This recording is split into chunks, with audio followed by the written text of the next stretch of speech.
This week on the 77% Street Debate. Inflation has really made it difficult for us because the cost of production has almost tripled within the past 1 year. We have churned out over 1.5 million youth. We have built their capacity. We have done what we call linkages to jobs. Who are the people that actually partaking of these programs? Because people that really need it, to be honest, I don't think they are aware.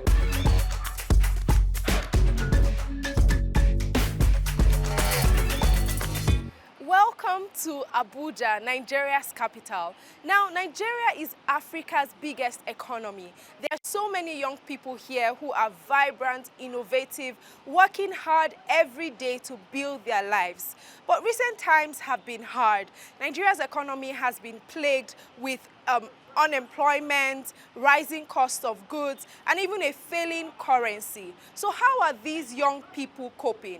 That's the topic of discussion today, and I'm going to start with Abayomi.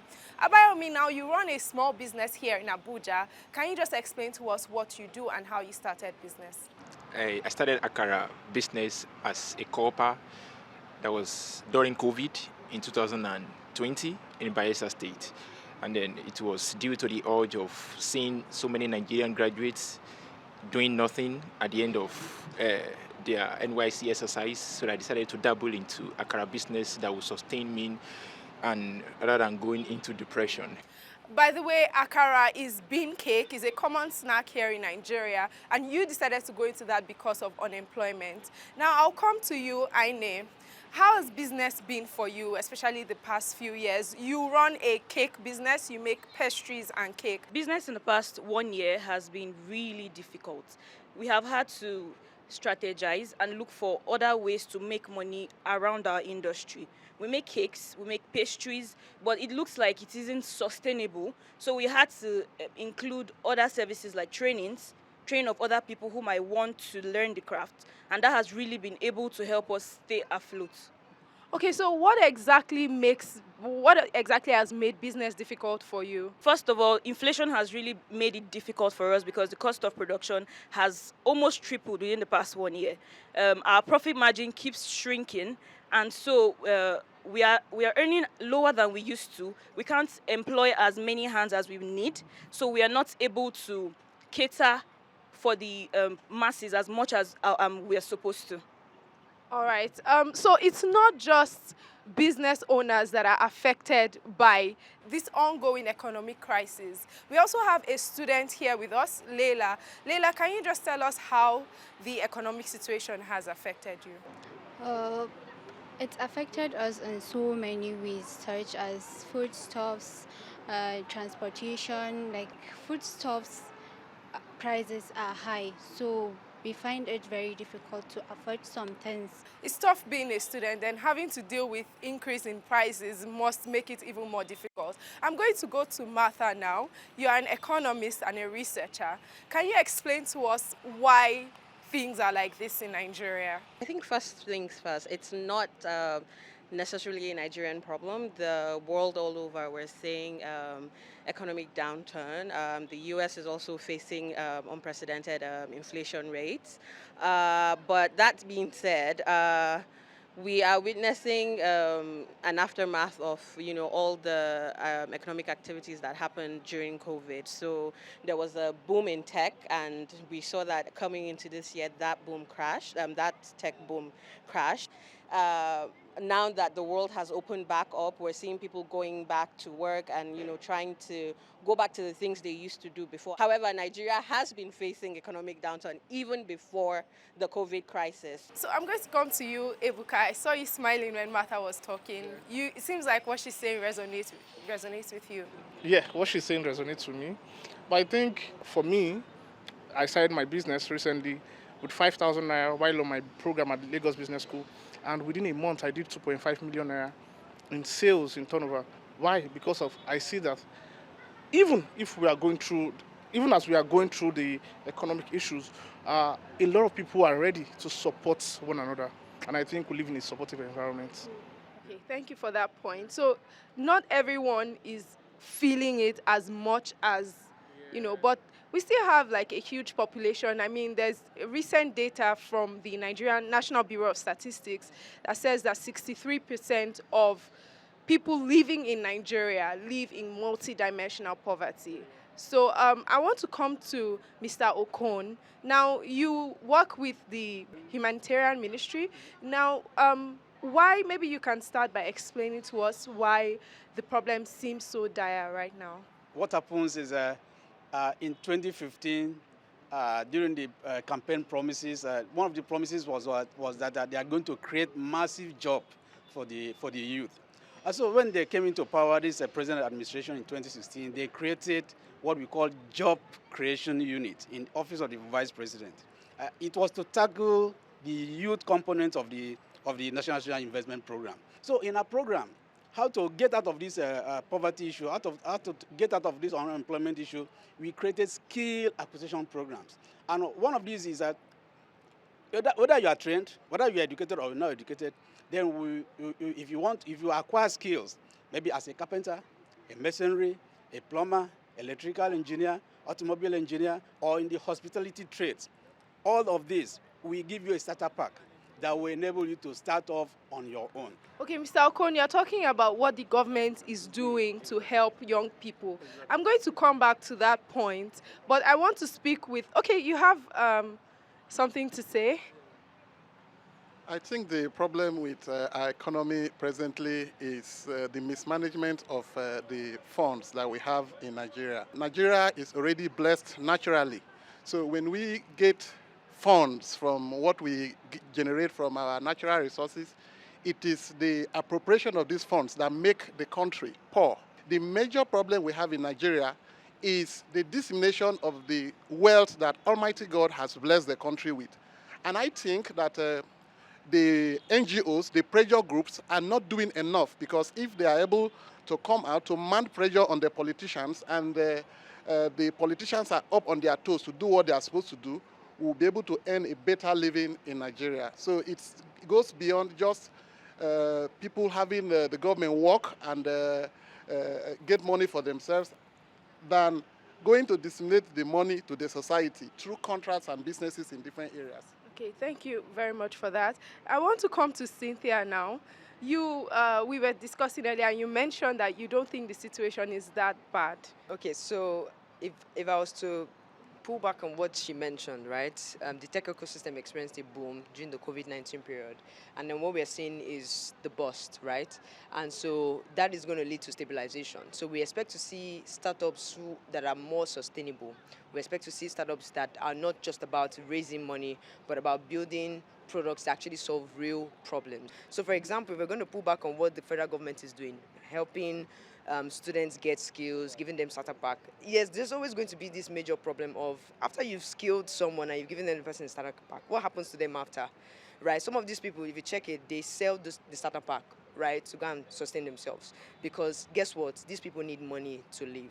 So we expect to see founders who will just say, okay, what is the challenge with having skilled all these carpenters? Is there a way to connect them to market space? I want to go to Mr. Okon now. Since 2016, when the program came on board, we have churned out over 1.5 million youth. We have built their capacity. We have done what we call linkages to jobs.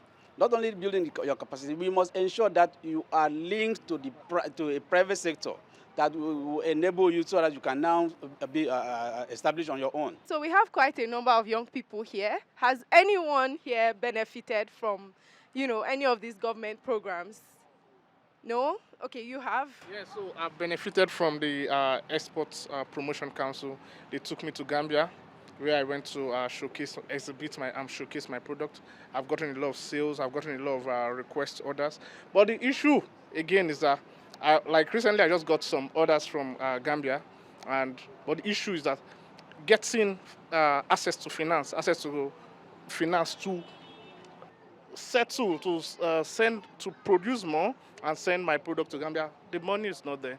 The bank can't give you loans, because I don't know why they're not giving loans, but the bank, it's hard for you to get loans to the bank, and that's a major issue we face. But I think they are working, but they are not working in system.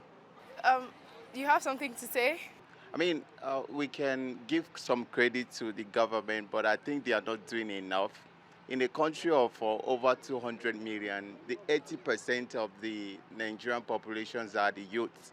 And you're talking about training just 1.5 million. This is very unfair, and there's no way a country would thrive with such kind of numbers. So I'm a humanitarian, and I work in terms of eradicating hunger and food insecurity. And the type of hunger that is in this country right now is not is unimaginable. They are not doing enough, and they should rise up to their responsibility. Mr. Okon, you are nodding. You agree with that, right? I quite agree with him, because 1.5 million is just like a little drop in the ocean. So, but we are, if I tell you how much we are spending on this program on monthly basis, if you have 1 million beneficiaries at 30,000, that's how much? That's 30 billion naira every month. And then there's no state, I repeat, there's no state that has anything less than 350 million naira that trickles down to the grassroots per state. So you see, it entails a whole lot of funds. Thank you. Mr. Okon has admitted that the government needs to do more. Cynthia, you want to respond to that? So I have questions on like 3 fronts. The first one is this money and these programs. Who are the people that are actually partaking of these programs? Because people that really need it, to be honest, I don't think they are aware. Because I had the opportunity to, because I mean, part of what we're doing at the Abuja, we want to support local leather artisans. So it was like, okay, let's go and partner with the government, right, to give us these local leather artisans that they say they've trained, so that we can give them access to market space, since we have a lot of customers who need access to their services, right? And then we have 1 or 2 conversations. Obviously, I can't mention some names, but the information I got was that it's based on who knows who.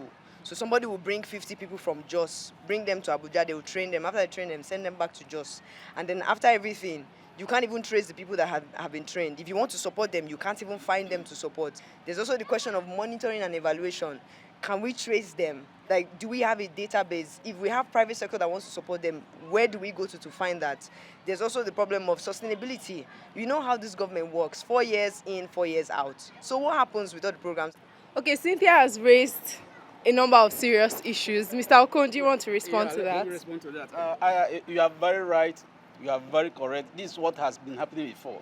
I gave you 1.5 million. We have a database for this 1.5 million. Just come to our office. Now you have known Mr. Okon. I'm going to give you specific numbers. I'll direct you. We have the database. We have their phone numbers. I'll tell you, call this one, anywhere throughout the country. It's not restricted to Abuja. It's nationwide, 36 states and FCT. There's no state, I repeat, quote me, there's no state that has less than 10,000 beneficiaries from Empower. No state in the country. You can see him after we are done with the debate. But before we proceed, I think Mr. Okon here has made some. And if we are being honest, change does not happen overnight, right? It takes time. And I know Kingsley is an economist. Some of the solutions that the government has come up with, we have things like rebranding the Naira, for example, other policies that the government has come up with. Do you think that those things are helpful? Do you think that they're going to make a difference? So I think those are first aid. You understand, to the bigger problem. You redesigning the Naira probably to mop up excess cash liquidity in the system, because people will be forced to bring back the money back to banks. And I guess that's the reason why the central bank supported the next action was limit the amount you can withdraw. So that way, when the excess cash comes back into the banking system, you don't take as much out. That's, like I said, it's first aid to the situation. So what we need to see right now after that is to first try to increase liquidity in terms of our forex, especially making forex available for business owners and the rest. Yeah, I want to come to Anne now. Can you just tell us some of the problems that your business is facing and maybe how the government and NGOs can help? Okay, I would say the major challenge that we're facing in my industry is the high cost of production. The inflation has really affected the cost of our goods, and so we cannot make as much money as we used to. Imagine that at the beginning of this year, a bag of flour was something between 20 and 25,000. As at today, a bag of flour is 35,000 naira. And so the cost of production that is rising, that keeps rising daily, makes it very difficult for us to still keep making profit while we do what we do. You talk about cost of production. It's not just cost of production. There is also cost of normal things that make life easy for people, like normal food in the market. So why are we experiencing that in Nigeria, Kingsley? So I would speak on this from the World Bank's reports. And what struck me with that report is the fact that someone that earns 30,000 naira minimum wage, your money is now an equivalent of 19,200 naira. So you're earning more, but you can't even spend as much as what you're earning. So it means the purchasing power of Nigerians has actually dropped drastically. That is one. Number two, you can't take away mismanagement of funds as part of the reasons why we're actually facing the problems we're having. She talked about the business she does and cost of implement. The cost of even providing services has actually gone even higher. I'm a smallholder farmer, but I can tell you categorically right now that what's a price of a crate of egg, for example, now sells for close to 2,000 naira. But I can tell you as a farmer, you don't even make up to 50% of what you used to make initially when a crate of egg was 600 naira. That's how bad the situation has become. And when you look at the whole of all of this, it's a myriad of factors, from poor management of the economy to inflation to government not paying attention to the macroeconomics around the country. And if you agree with me, you look at a lot of programs government designed for business, most times they are trying to attract that foreign investor. What about the local investor? In fact, before that foreign investor will come in, they want to see that local investor doing well. And that way they can say, wow, you can get this margin of profit based on what this local investor is doing here. Maybe we can actually bring our investment here. So more attention needs to be given to the local, informal sector if at all we want to get out of the situation we have. Now, I want to ask another question. Whose responsibility is it to help, solve this economic problem? Does it solely rest on the government, or is there a way that we can all come together to solve the problem? Ebuka. Okay, so the responsibility for sustainable development and growth in our society relies not only on the government, but also on the private sector, also on, as I said, the non-governmental, the NGOs and the CSOs. But it's very crucial that we look into ourselves and then ask ourselves, what is our value system? What do we as a people hold very sacrosanct?